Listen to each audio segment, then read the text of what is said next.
Mesdames et messieurs, les membres de l'amicale des anciens combattants, décidément. C'est la vie. Je pas mieux faire. Faut attendre, c'est pour les morts. À l'honneur du défunt.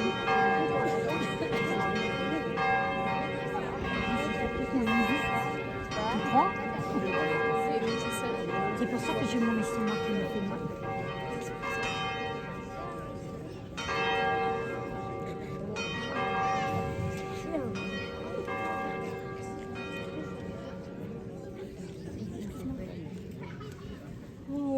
Après ce faux départ, on commence pour de bon. Mesdames et messieurs les membres de l'amicale des anciens combattants, monsieur le directeur de l'école élémentaire et les élèves des classes de CM1 et CM2, mesdames et messieurs les professeurs de l'école Arc-en-Ciel, monsieur le directeur de l'harmonie de la communauté d'agglomération Tarbes-Lourdes-Pyrénées, mesdames et messieurs les musiciens, mesdames et messieurs les représentants de la vie associative, sportive, culturelle, sociale et citoyenne de notre commune, mesdames et messieurs les pompiers et jeunes sapeurs-pompiers, mesdames et messieurs les élus, mesdames et messieurs, chers concitoyens, chers amis. Je voudrais tout d'abord vous remercier toutes et tous du fond du cœur pour votre nombreuse présence. La participation des jeunes, nombreux ce jour, pour chanter, jouer d'un instrument, tous ensemble, lire les noms des borderets morts pour la France, magnifie infiniment cette cérémonie. Il ne manque aucun ingrédient, y compris le soleil. Cette place, accueillant jeunes et moins jeunes, confère une dimension très émouvante à ce moment. Au-delà de l'intérêt intergénérationnel que cela représente, votre participation est porteuse d'espoir. L'espoir que soit toujours entretenue la mémoire de ceux qui ont donné leur vie pour la liberté. Voici 107 ans se terminait la Première Guerre mondiale, qui débuta le 28 juillet 1914, pour s'achever le 11 novembre 1918, soit 4 ans, 3 mois et 14 jours. La Grande Guerre, comme on l'a appelée, a été un des événements marquants du XXe siècle. Nulle autre guerre antérieure n'aura impliqué autant de soldats ni provoqué plus de morts. Guerre totale, elle a impliqué à des degrés divers tous les continents. Nul ne peut mesurer ce qu'a été ce conflit. Les conditions atroces dans les tranchées, les pertes innombrables pour ne gagner parfois que quelques mètres carrés, les maladies, la peur, le froid, la souffrance morale et physique vécue par des jeunes qui n'avaient parfois pas 20 ans. C'est également l'engagement de toute une nation à se rassembler à l'arrière pour venir à bout de cette guerre qui ne devait durer que quelques semaines. Les femmes en particulier deviennent indispensables moteurs pour faire tourner l'industrie, l'agriculture, l'administration et les hôpitaux. Ce conflit aura été le déclencheur de changements sociétaux et économiques déterminants pour le début du XXe siècle. Dans l'immédiat après-guerre, sont érigés dans chaque village ou chaque ville des monuments aux morts à la mémoire de tous ceux qui étaient tombés au champ d'honneur. Hélas, ce désert de ruines et de souffrances, la der des der, a été suivi de bien d'autres conflits, sous d'autres formes, dans d'autres territoires, et la violence n'a fait que s'accroître. Je vais maintenant laisser la parole à M. Christian Dalias, représentant des anciens combattants.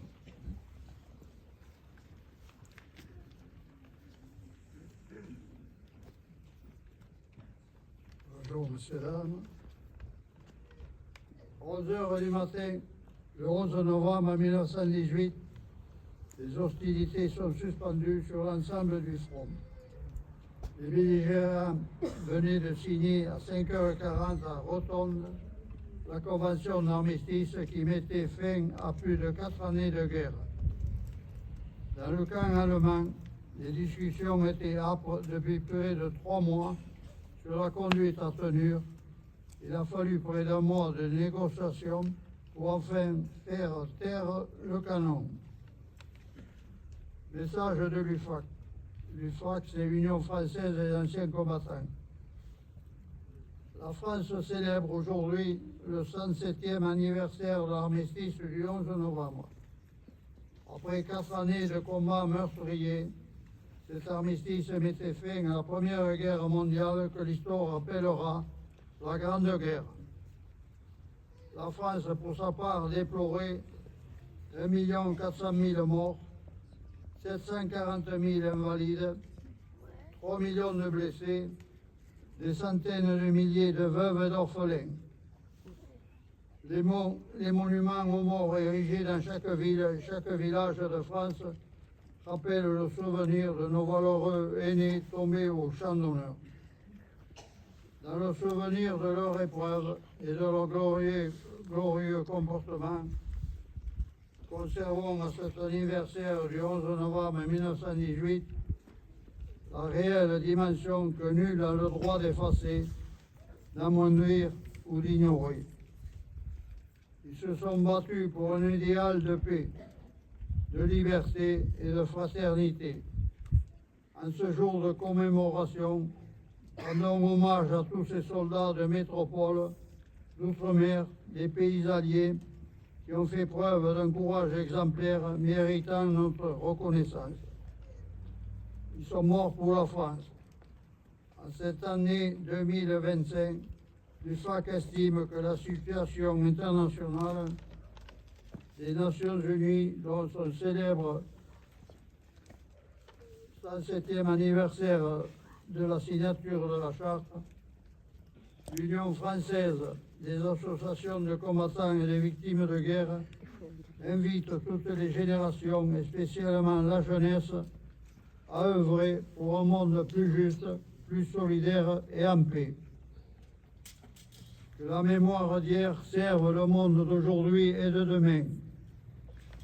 Au cours de ces dernières décennies, la société au sein de laquelle nous vivons et que nous vous confions a connu d'importantes avancées dans les domaines humains, technologiques et scientifiques.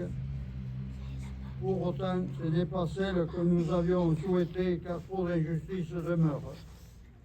Ensemble, nous vivons dans un monde instable et particulièrement inquiétant. Les guerres, le terrorisme, le retour aux idéologies malfaisantes, les catastrophes naturelles, les famines, la pollution, la dure réalité économique et l'incivisme croissant ne doivent pas nous conduire à l'indifférence. Vive la République, vive la France.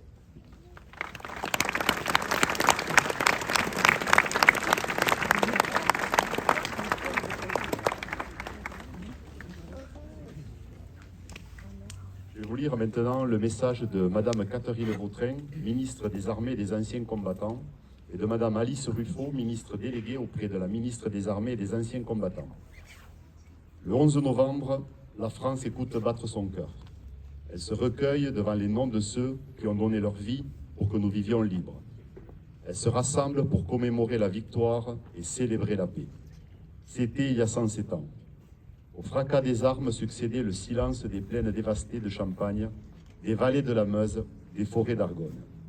Ce silence portait le poids immense de ceux qui étaient morts durant 4 années dans les grandes batailles, couchés dessus le sol ou ensevelis sous la boue. 1 400 000 soldats tombés au champ d'honneur, autant de familles meurtries, 4 millions de blessés et de mutilés.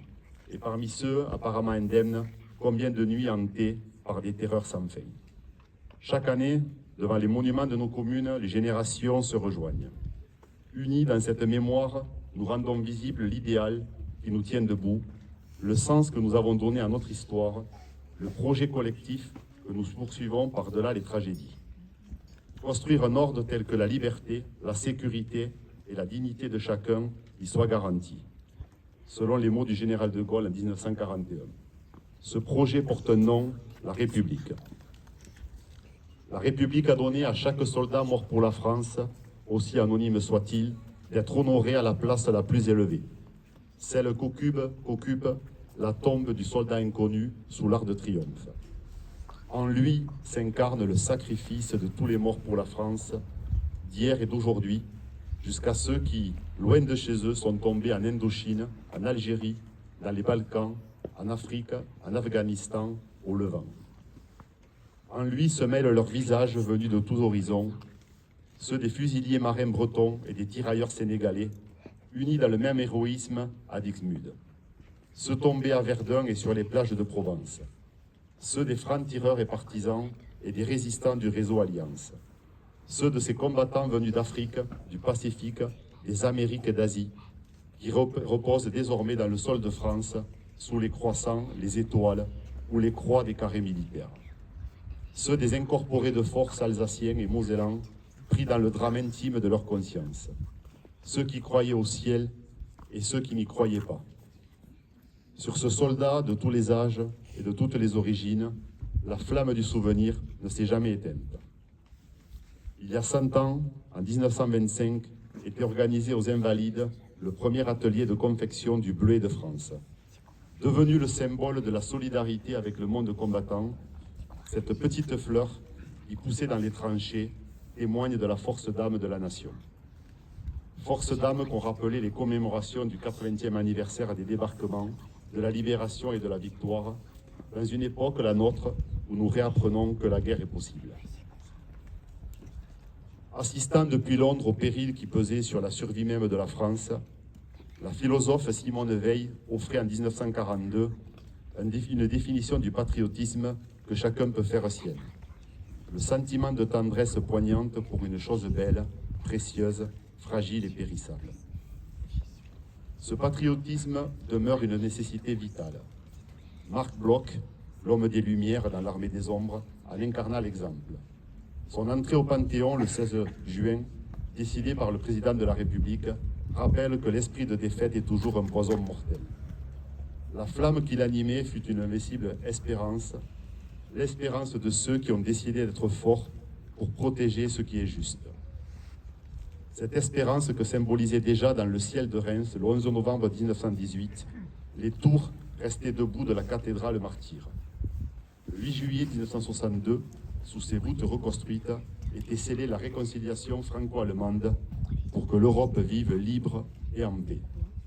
Car là sera toujours l'espérance de la France, fidèle au sacrifice de ses anciens, à ses valeurs et à ses promesses, consciente de sa vocation universelle au service de la paix.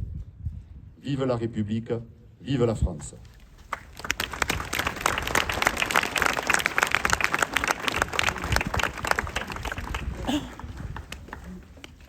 À la lecture de ces deux messages, l'importance de notre rassemblement, ici et maintenant, se révèle indispensable.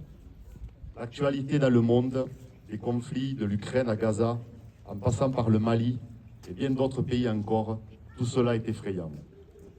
En se rassemblant autour de ce monument, on démontre notre devoir du souvenir, mais aussi notre union pour faire corps et s'opposer à ces conflits qui mettent à mal la paix. À ce titre, je voudrais ici saluer la mémoire des soldats morts pour la France ces derniers mois. Honorons leur sacrifice et celui de tous les soldats qui ont versé leur sang pour la France. Et en particulier, le maréchal des logis, Fanny Claudin, 23 ans, du 121e régiment du train de Montlhéry, décédé au Liban. Notre présence autour de ce monument est le symbole de notre souvenir et de notre reconnaissance pour des petits gars qui écrivaient à leur mère, leur femme ou leur fiancée, dans la boue et la peur au ventre, mais qui avaient l'espoir de vivre libre dans un monde meilleur. Rendons-leur un hommage vibrant en se recueillant devant ce monument, en écoutant